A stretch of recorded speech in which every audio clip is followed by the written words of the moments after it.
Our origins lie in the mists of Africa's past.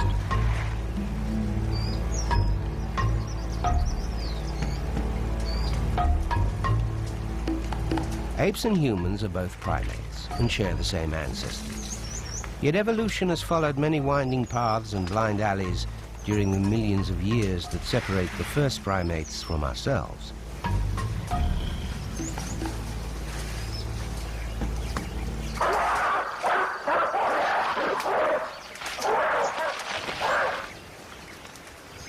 Can we see our own beginnings in the gaze of the gorilla?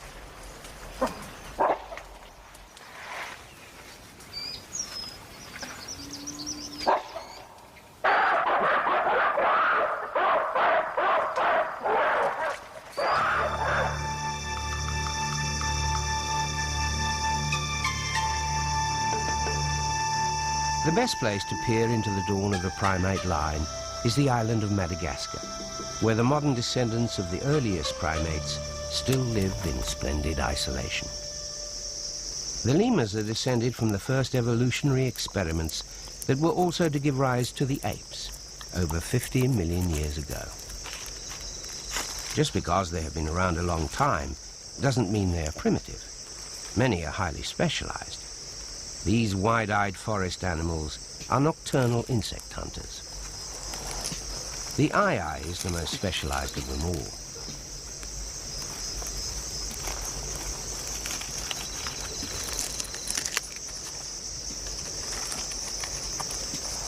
Madagascar has no woodpeckers, and the aye is adapted to exploit the vacant niche. It mainly feeds on grubs beneath tree bark, but its sharp incisors enable it to gouge holes in bamboo and use its long, thin middle finger to scrape the pith from inside. The aye's incisors are continually growing to allow for constant wear.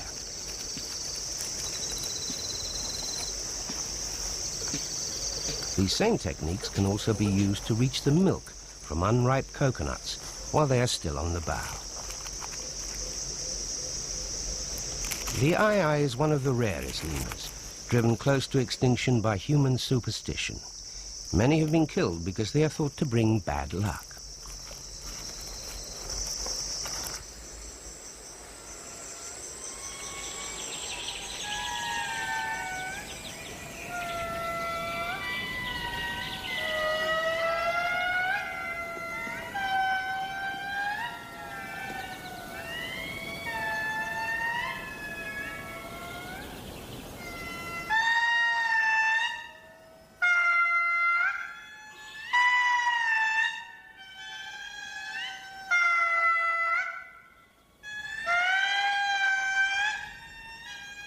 These ghostly voices belong to the Indris, the largest of the surviving lemurs. These calls help to keep the family together and defend its territory. Unlike the aye, the Indris feed mainly on leaves. They pull branches towards them with their hands, equipped with a thumb that can touch the tips of the fingers. This opposable thumb is unique to primates.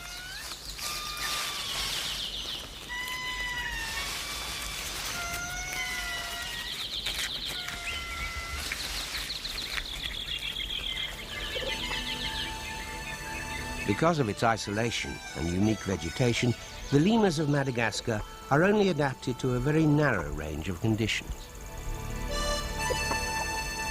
Shifakas live among the Didiera forests in the dry south of the island. Shifakas are particularly threatened by the destruction of these unique forests for fuel and agriculture. Every branch is armed with cactus-like thorns.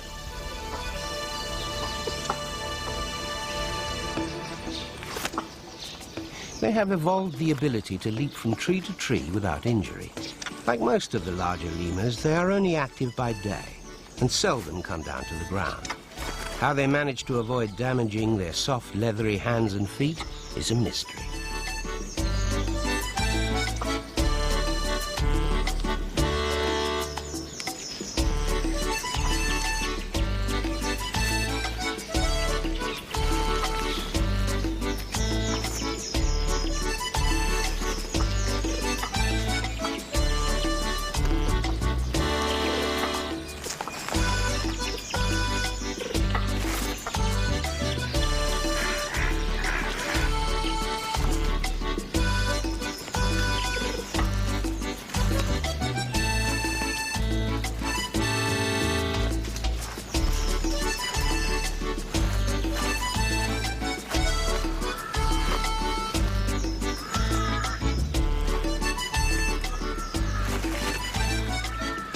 Shifakas live in extended families, with a number of adults of both sexes caring together for their communal young. They have a complex set of calls where different sounds represent danger from the ground and from the air.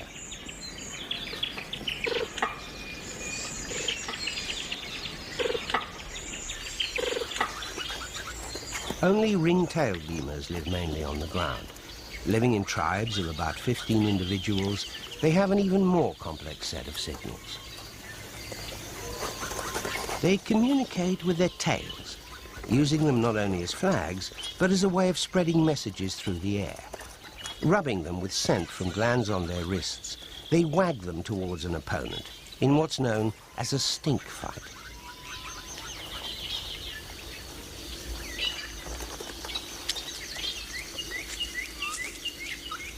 In ring-tailed society, females are dominant to males. They spend their lives in the group in which they were born, while males move from one group to another. Glands under the tail also produce scent, which is used to mark the tribe's boundaries. Ringtails check branches and tree trunks periodically for scent markings and rub the glands under their tail against the bark.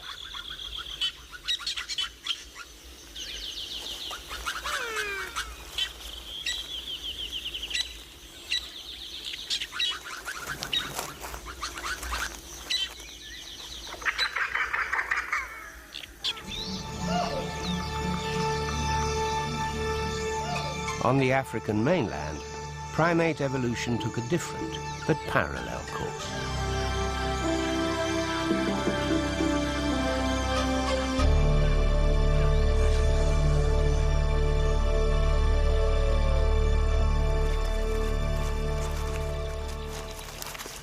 Baboons have evolved the same tribal way of life as the ring-tailed lemurs, living like them more on the ground than in the trees. But baboon society is much more complex. The social structure is maintained not by subtle sense, but by facial and vocal signals. When two tribes meet at their common boundary, the conflict is organized and ritualized. Females and young keep well out of the way, leaving the males to do the fighting.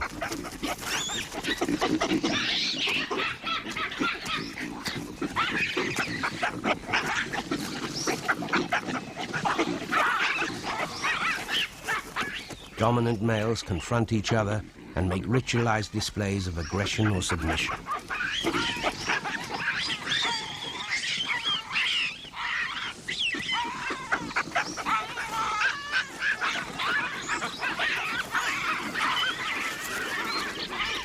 As abruptly as it began, the fight is over. Honor on both sides is satisfied, and the tribes resume their placid daily routine.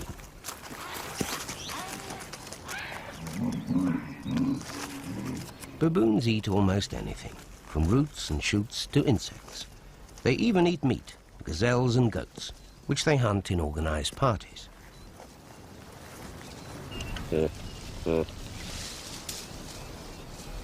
senior males and dominant females are saluted politely by their juniors, who present themselves for inspection as they pass.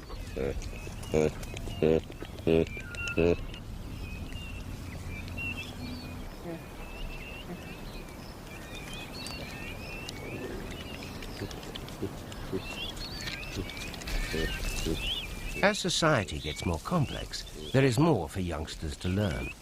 Young primates have a much longer period of dependency upon adults than most other mammals. They need to be educated. Young baboons are adventurous and inquisitive, especially the males.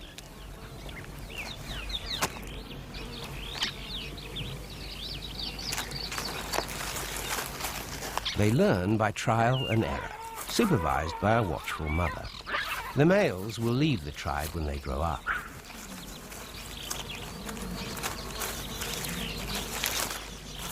Adult baboons prevent youngsters from eating unfamiliar food, but often curious juveniles discover new food items which gradually become incorporated in the entire troop's diet. The need to find a varied diet demands cooperation between individuals as well as intelligence.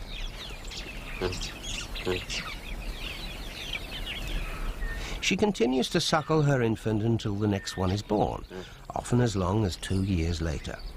The mother-daughter bond lasts throughout adulthood, and they often spend time grooming each other. But from time to time, a mother has to discipline her more unruly older offspring if they try to take liberties.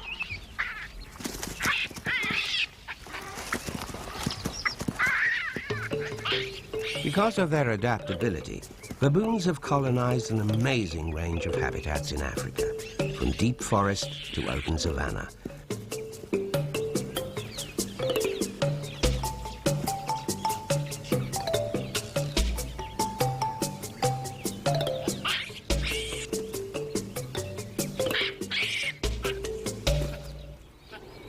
One habitat they have not invaded is above the snowline. But a closely related group of primates has mastered even this unpromising environment. Macaques are members of the same family as baboons, but their home is in Asia, not Africa. Japanese macaques are among the most northerly monkeys in the world. Their habitat demands especially adaptable behavior and intelligence. They forage for food in groups, feeding mainly on bark, with a few shoots and dormant leaf buds. They watch each other, so that individuals learn from the experience of the group.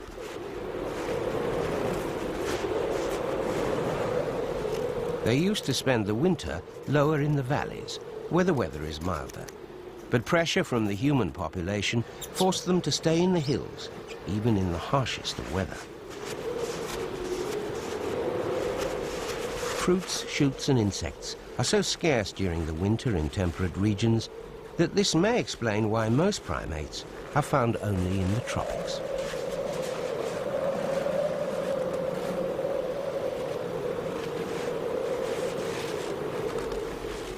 But the macaques are intelligent enough to find a wide variety of food even in these desperate conditions.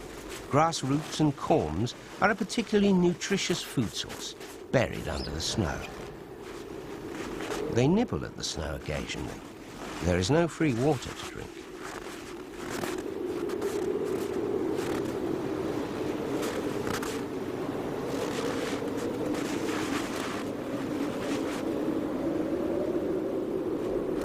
A vital adaptation to the cold is a thick winter coat, which insulates the macaques from the worst of the weather.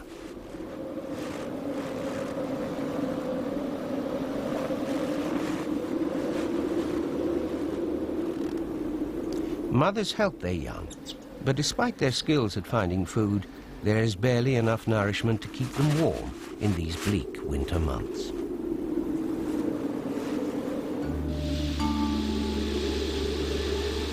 The macaques have discovered an ingenious way of reducing the amount of food they need to keep warm, that beats even a warm fur coat. Dotted among the mountains are volcanic hot springs, where they can take long, leisurely baths.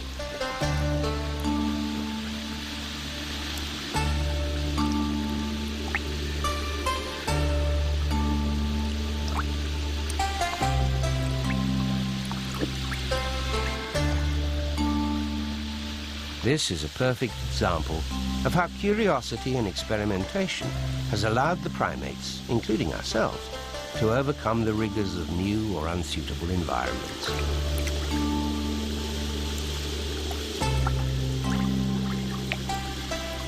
Among all primates, overcrowding can give rise to tension.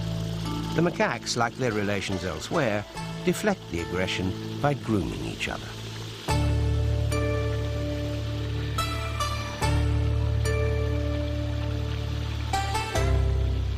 Basking in clouds of steam, they can survive the winter in relative luxury, exploiting geothermal heat while all around them the snow piles high.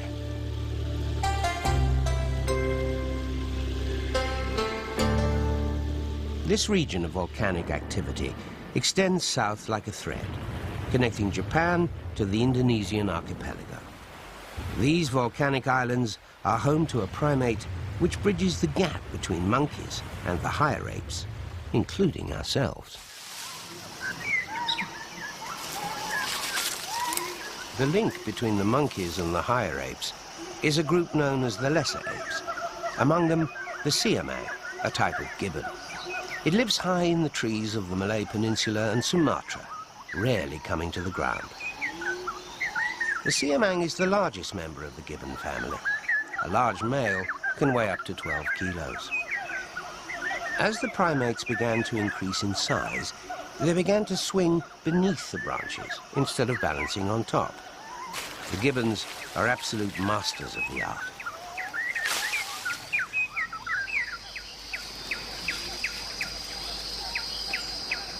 Coming to a river to drink, they avoid plunging in among the waterborne predators.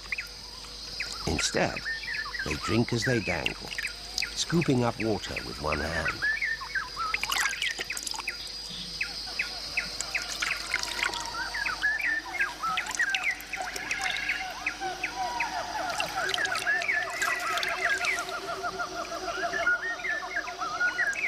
Like all primates, they have opposable thumbs.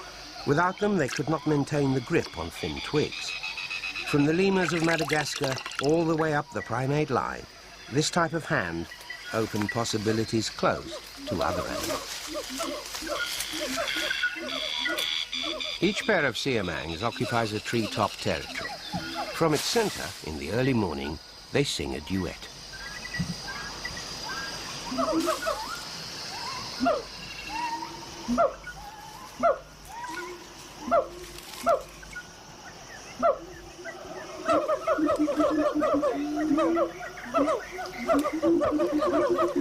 The singing spaces out pairs in the forest and also helps to strengthen the bond between the pair.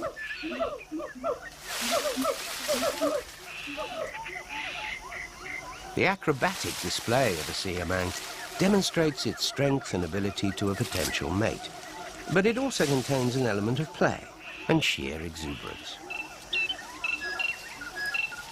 The siamang's shoulders are very mobile, and its arms are longer than the length of its body and legs combined. The hands form hooks from which to swing from one branch to the next, a form of movement called brachiation.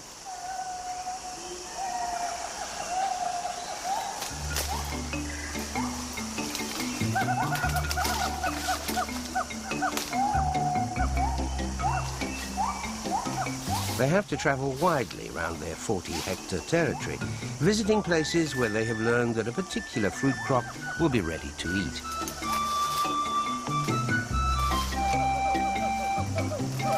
Siamangs are monogamous, and the lifelong bond between male and female is very close. They spend most of their time in each other's company, avoiding other groups in the forest. The pair move together among the branches, exploring and learning the conditions of the trees they pass. It will take several years to pass this accumulated knowledge to their young.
In Sumatra and nearby Borneo, the orangutan, the shy man of the forest, has taken the tree-living habit to its limit.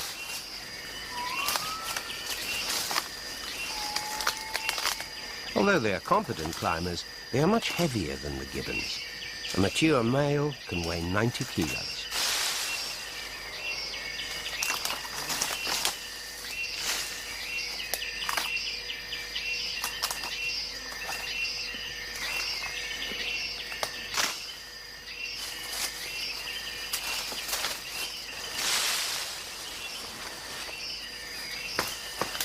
A 50-kilogram mother, carrying her baby, can hang confidently by one foot from a slender branch. She's able to use her toes to grip in the same way as we use our thumbs. This ability is essential when both hands are needed to gather food.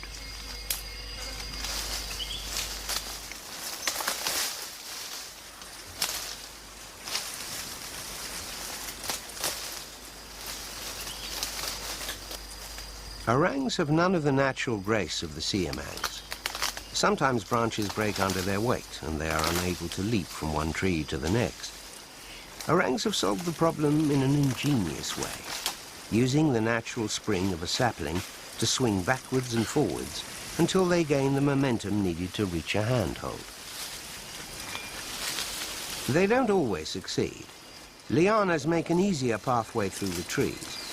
Examination of orang skeletons reveals that many have broken their bones during the course of their life.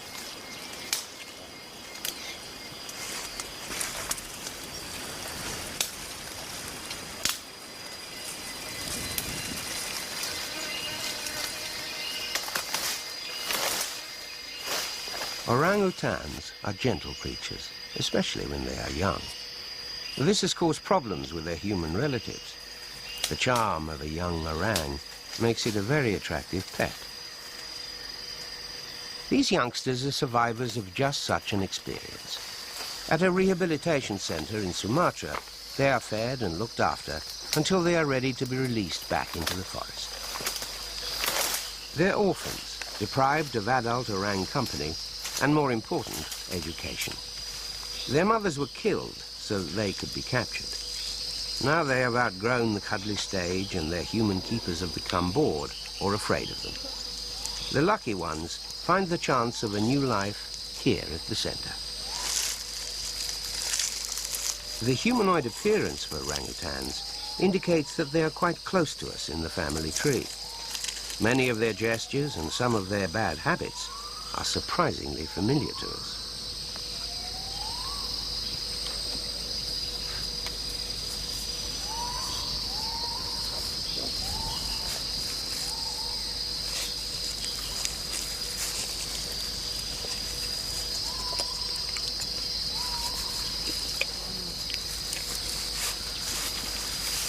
They diverged from the ancestral line relatively recently, just before the gorillas and the chimpanzees. A party of them sharing a durian fruit could easily be a group of children at a picnic.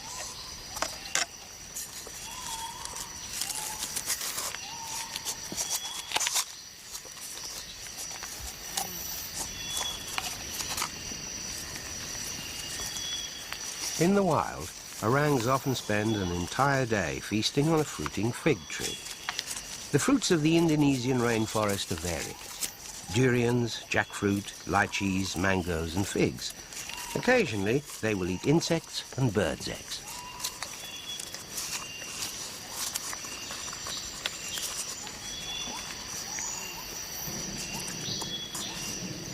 Though not quite as dexterous as humans, orangs are well equipped to manipulate their environment, handling and investigating everything around them.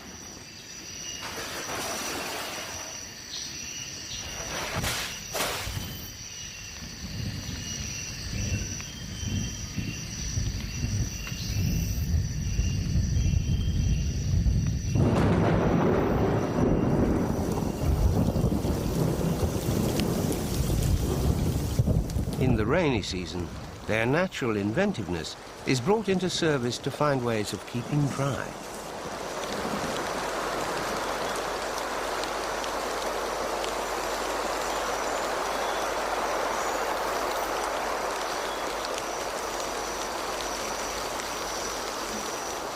In the wild, orangs build a nest out of vegetation in the crown of a tree for shelter every night.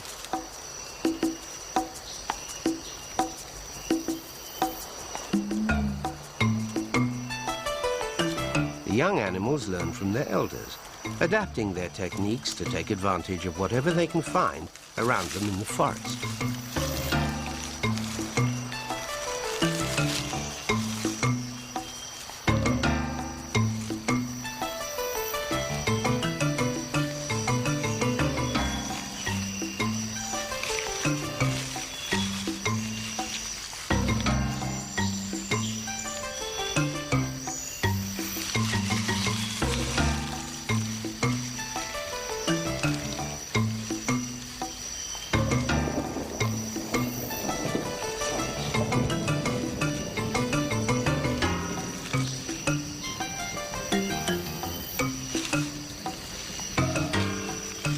In the rehabilitation center, shelter is even more sophisticated.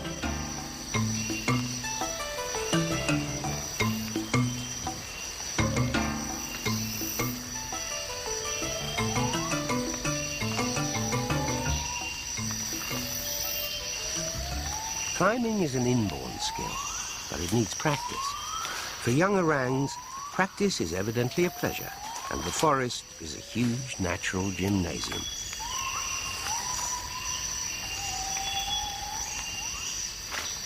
The young orangs in the rehabilitation center have become accustomed to the presence of humans and show no fear of the camera.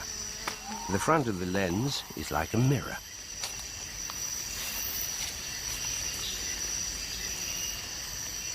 Behavior like this draws humans to the primates as to no other animals. We see ourselves reflected in their faces. Mature male orangs are twice the size of the female and develop fleshy cheek flanges. In the wild, they mostly lead a solitary life, avoiding other males. Females usually move through the forest with their offspring. In Indonesia, the rainforests are still being felled. Orangutans are being driven from their homes by the relentless advance of humanity.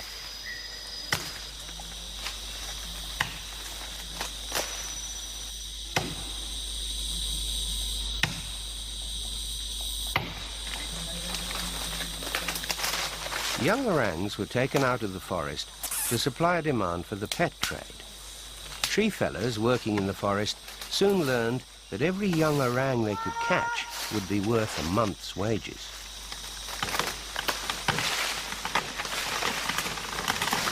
The gentle apes had no defense except to drop branches on their tormentors. On average, for every young orang removed alive from the forest, 12 others will die. Thousands have been sacrificed to supply the trade, in spite of the fact that it is now illegal to own or sell one in Indonesia or Malaysia. The orangutans are losing the last of their forest habitat outside national parks.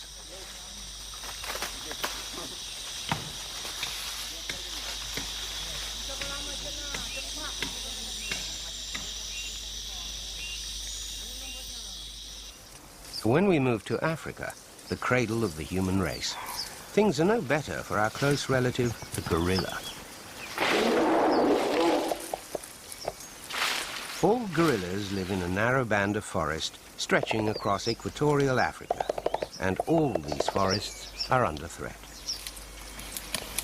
These eastern lowland gorillas live in family groups ruled by a senior male.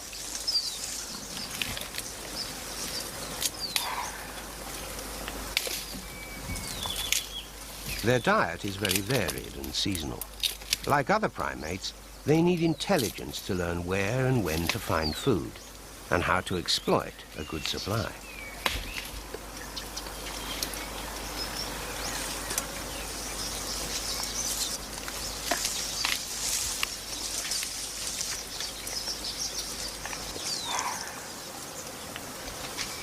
The family wanders through the forest, feeding together and moving on. They never stay long enough in one place to strip out all the food plants. They don't need to move far in one day to find food. It's growing all around them. They travel too slowly to patrol the boundaries of their range, so they don't defend any territories. Each gorilla group may overlap with others.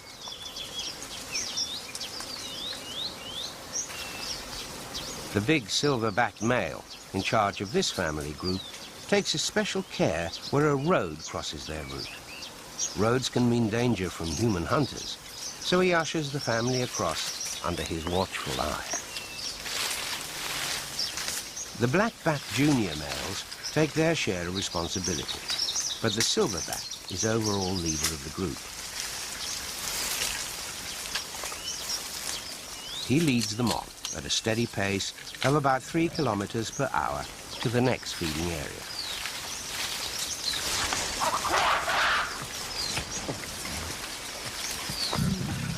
The group rests regularly along the way for the sake of its younger members.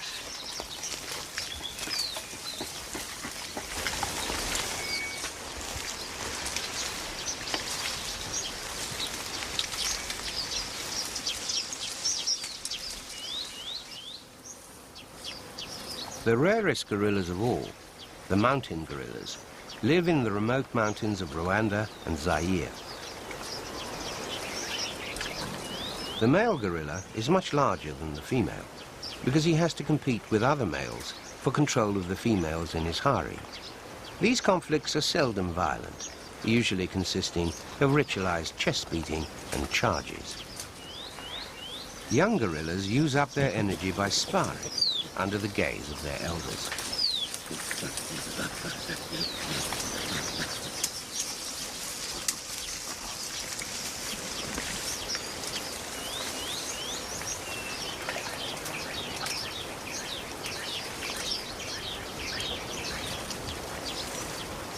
Mornings and evenings are spent exploring and feeding, with a siesta in the middle of the day.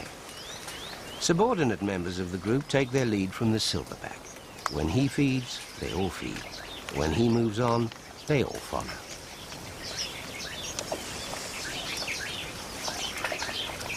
The group usually consists of a silverback male, 3 adult females, and their offspring, including blackback subadult males.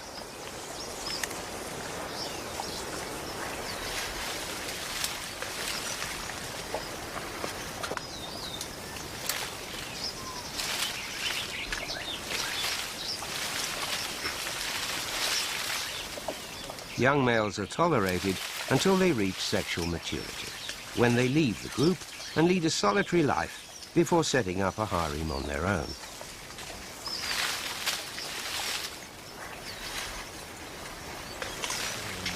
Gorillas feed mainly on leaves and stems rather than fruits. As leaves are always in plentiful supply, they can afford to move around in a large party and feed together.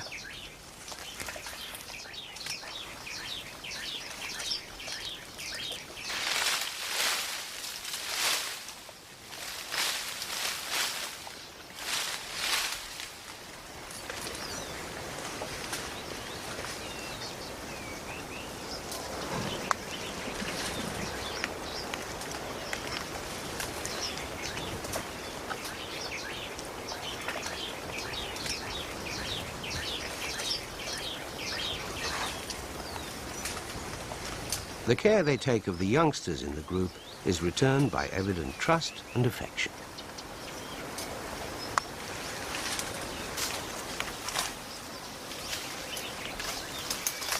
Young gorillas taste all the plants they come across in the forest, learning their life's diet by trial and error. Like baboons, they sometimes change the life of the group by introducing their more conservative parents to new foods. With supple fingers and opposable thumbs, they can reach the tenderest and tastiest parts of any plant. These hands, dried and pickled, are sold by poachers to tourists as souvenirs.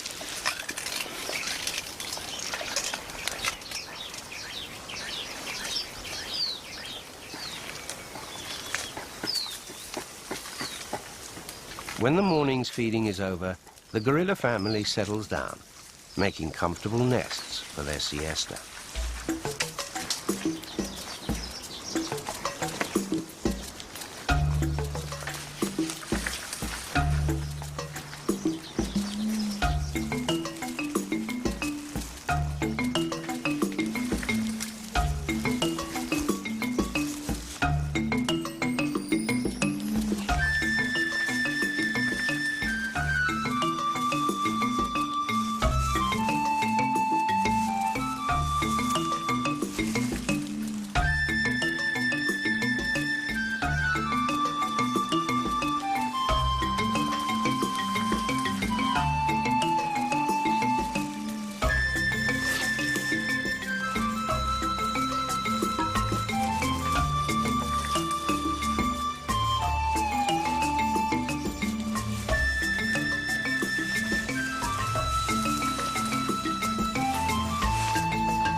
When the family is at rest, their lazy rolling and cuddling, as well as the squabbling youngsters, make the gorillas seem even more like humans.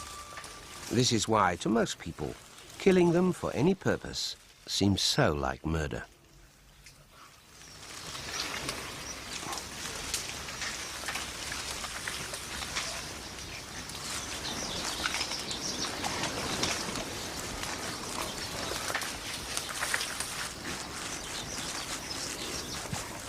There is one other group of primates, the chimpanzees, which are even more closely related to ourselves.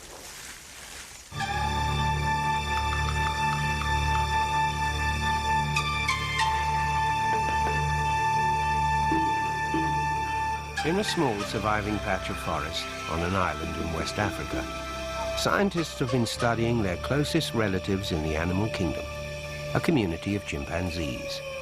This is one of the last places where their behavior is almost entirely unaffected by humans. Although they are expert climbers, the chimps live mostly on the ground, climbing the trees mainly in search of fruit. Like baboons, chimps also eat meat, cooperating to hunt monkeys, pigs, and young antelope.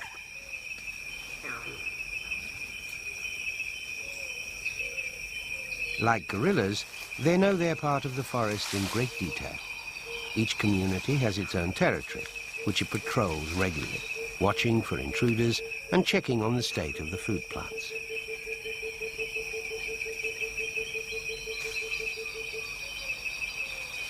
As each fruit tree ripens, the chimps make use of it. But this particular community has developed a skill not shared by any other group of chimpanzees.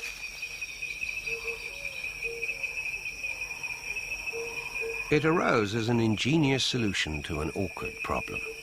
Every year the forest produces an abundance of nuts, but they are encased in hard shells, proof against the strongest teeth. The chimps have found the answer.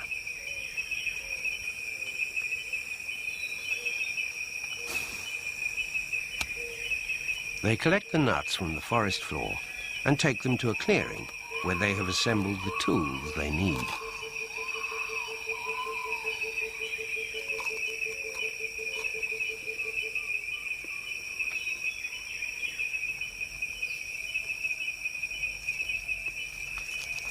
Using a convenient tree stump as an anvil, they crack the nuts with rocks chosen for the purpose.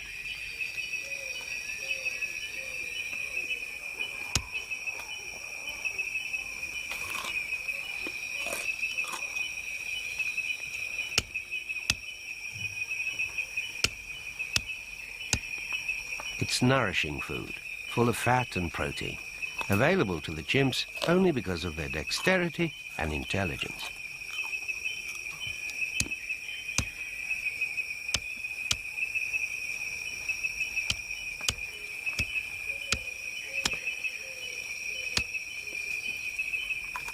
The technique is passed down from mother to child by demonstration and imitation. To achieve this degree of skill can take as much as 6 years' practice.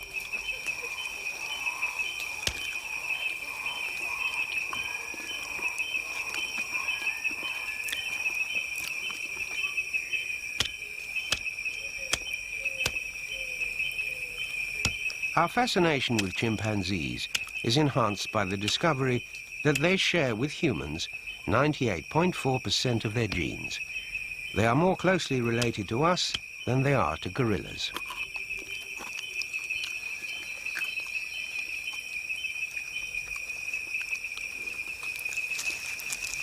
Their modes of greeting and their facial expressions are readily recognizable. Even their family structure is not entirely alien. They live in cooperative groups, several mothers and their children, led by a senior male to whom all the others defer.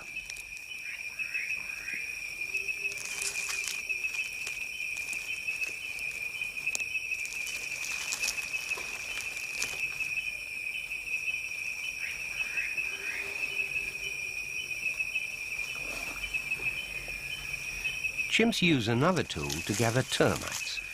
All over Africa, chimps use the same technique. It must be something they learned to do a very long time ago, passed down the family over many generations. After peeling a long stem of grass to make it flexible, they push it into the hole of a termite mound. Termite soldiers bite the stem in defense, and the chimp is able to lick them off without being bitten.